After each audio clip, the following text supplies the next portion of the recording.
చంపు తెచ్చినోండి. డబ్బున్నోళ్ళని చూస్తే అందరికీ కన్ను కుట్టే. చంపు.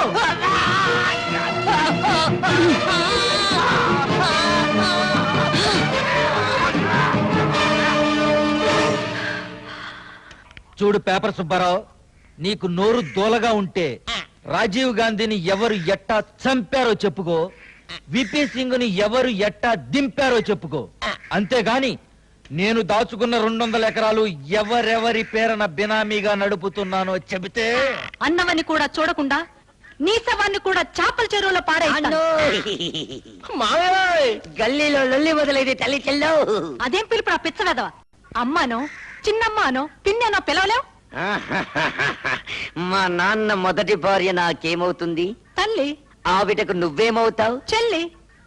అందుకే నువ్వు నా తల్లి చెల్లి, నా పిచ్చి తల్లి. విషయం ఏమిట్రా? అవును, 18వ రోజు యుద్ధంలో ఓడిపోయిన దుర్యోధనలో ఫేస్ పెట్టాడండి మా నాన్న. ఏడిసావు, సంగతి ఏంటో ఏడు. అక్కడ కొంపలంటూ పోయాయి. ఎవడి కొంపలు? మన ప్రిస్టేజ్ కొంపలు. తల్లి చెల్లి సర్పంచి, నువ్వు మండలాధ్యక్షుడివి. కానీ ఊళ్ళో వర్షాలు పట్టలేదని శివాజీ, వాడి తల్లి రాజ్యలక్ష్మి గుడి దగ్గర పూజలు చేయించి జనాభాను కొట్టేస్తాం.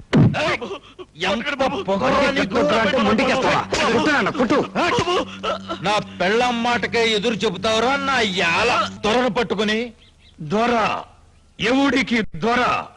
దొర అని పిలిపించుకున్న తెల్లోడు దేశం దాటిపోయి 45 ఏళ్లయింది.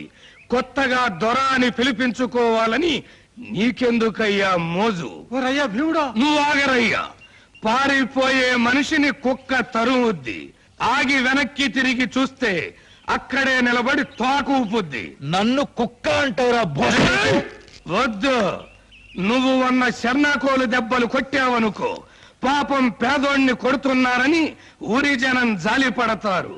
అదే నేను తిరిగి ఒక్కటిచ్చాననుకో, నీ బతుకు ఆల్ ఇండియా రేడియో అయిపోద్ది. రారా దానియేనా? నా కొడక, 25 ఏళ్ళుగా మీ దగ్గర పాలేరుగా బతుకుతున్న నా ముఖం చూసాండి, వదిలేండి దొరా. అన్ని మాట్లాడుతుంటే ఎలా మన్నించమంటావరా? తిరిగి ఎర్రి మాటలు మాట్లాడుతున్నాడమ్మా. నేను బుద్ధి చెప్పుకుంటానమ్మా. ఈ పాలికాన్ని వదిలేండి దొరా. ఇదేనా జాకెట్ కుట్టడం? అయ్యో, పట్టడం లేదు. కొలతలు సరిగ్గానే తీసుకున్నానే. తీసుకుంటే ఎందుకు పట్టడం లేదు? ఎందుకమ్మా అలా ఖర్చుకునేదాలాగా విరుచుకు పడతావు? ఇందులో ఏదో మిస్టేక్ జరిగింది. టింగ్ టింగ్. రాత్రి నువ్వేం కొడుతున్నావు? పప్పు దోసకాయ. అది అక్కడే ఇరుక్కుంది. టోటల్ గా మొత్తం పాయింట్ ఎంత? పప్పు దోసకాయ కూరకి నా జాకెట్ గుండెలు పట్టపోవడానికి ఏమిటి సంబంధం? ఉంది. బాగా ఇష్టం కదా, నీ లెవెల్ వేసుకొని తినుంటారు. గ్యాస్ పైకి తినండి, కొలతలు తేడా వచ్చినాయి. సాయంకాలం వరకు చూస్తాను. గ్యాస్ దిగాక గుండెలు పట్టలేదనుకో, నీ గుండు కొట్టిస్తా. ఏంటంటే మీ ఇష్టం వచ్చినట్టు మాట్లాడుతున్నారు.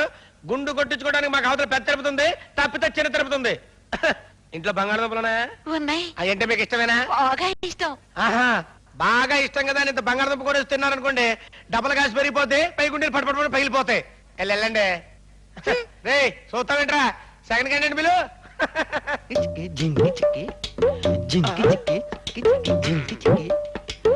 పచ్చగడ్డి మోసే నీ పడుచు పిల్ల, నీ పవిట కొంగొచ్చ. ఆపో ఆపో, నీ మోపు సంగతి నేను చూసుకుంటాను కదా. ఈ మోపు వేసుకొని 3 కిలోమీటర్లు నడుచుకుంటూ వెళ్తే టౌన్ లో ఈ మోపుకి ఎంత ఇస్తారా నీకు? 5 రూపాయలు. 5 రూపాయలా? ఈ మోపు 5 రూపాయలు అంటే చీపే. ఇదిగా నేను 10 రూపాయలు ఇస్తా, నాకు ఇచ్చేయి. గడ్డి మీరేం చేసుకుంటారు? తింటారా? పక్కేసుకొని పడుకుంటాను. నీకెందుకో ఇసుకలే. సరే. అదా ఎక్కడికి రా నువ్వు? అది దింపడానికి. నువ్వు దింపేది పచ్చగడ్డి 10 రూపాయలకే పడుచు పిల్ల. నేను దింపుతా కదా. అదే ఈ ఎర్ర బుజ్జి పుట్టింది నల్ల ఫ్యూడ్ కోసం. ఎవడన్నా చెయ్యెత్తే నేను చెయ్యేసింది అందుకు కాదు, పండగ వస్తుంది కదా, కొత్త జాకెట్ కుడదామని. అందుకన్నమాట. ఇదిగో బావా, ఈ వంకాయకి దారాలు కట్టి గుత్తి వంకాయ వేపుడు చేస్తే ఉంటుంది, స్వర్గం కనపడుతుందనుకో. సరే వండించుకోపో. ఈయనెక్కడ దొరికాడండి బాబు? వంగ తోటలో ఒంటరిగా మరదలు దొరికితే వెళ్ళిపో అంటాడేంటి? ఆంబోతు కొమ్ములు పట్టుకోవడమే తెలుసా నీ చేతికి? ఆడదాని కొమ్ములు కూడా పట్టుకోవాలి. నీకెక్కడున్నాయి కొమ్ములు? ఇవిగో. ఏడ్చాలబా. అయ్యో,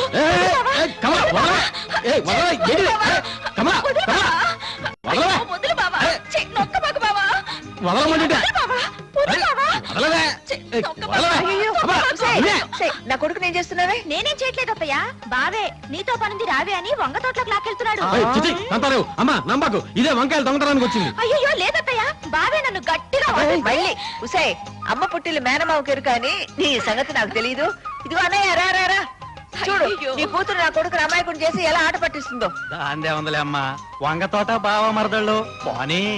రోజు రోజుకి దీని అల్లరి ఎక్కువైపోతుందమ్మా. ఇంకా ఎన్నాళ్ళరా, ఈ ఏడు మెరుపు చేను బాగా పండిందిగా, సుధకు పెళ్లి చేసి ఓ ఇంటి దాన్ని చేస్తే అదేంటి ముందు లైన్ లోకి వచ్చిన మేమైతే వాళ్ళని పంపిస్తామంటారు? అది కాదమ్మా, ముందు చెల్లెలికి పెళ్లి చేయకుండా అన్నలు పెళ్లి చేసుకోకూడదు. అది అనాదిగా వస్తున్న ఆచారం. ఇప్పుడు చూసావన్నయ్య నీ కూతురు ఎంత తొందరపడుతుందో. పద పద పొద్దెక్కుతుంది. వంగ తోటలో కొడుకు కోడల్ని వాటేసుకున్నాడని చెప్పినా ఈవిడ బుర్రకి కరెంట్ అందట్లేదురా దేవుడో. బావా ఆగు, బావా ఆగు, నీకోసం కూర తెచ్చా. ఇందా గుత్తొంకాయ కూర.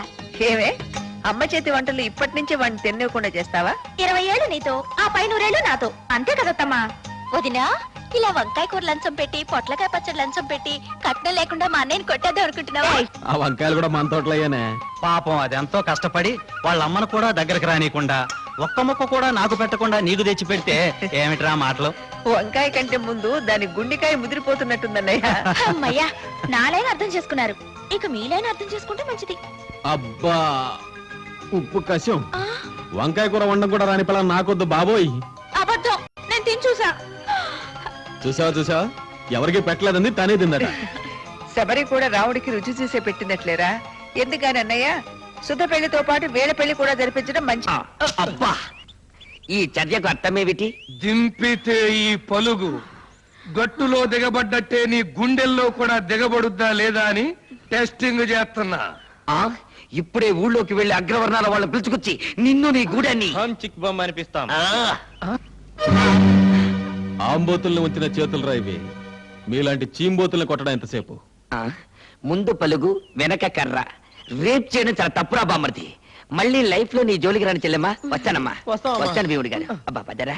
టయానికి వచ్చావు బాబు, లేకపోతే కాకులు కూసే ఏలకి ఊరింకో కారం చేడై ఉండేది. ఏం పర్లేదు భీముడు, మళ్ళీ ఆ పిల్ల జోలికి వస్తే గుండెల్లో పొడి చెయ్యి. మా అన్న కలెక్టర్ అవబోతున్నాడు, ఆడే చూసుకుంటాడు.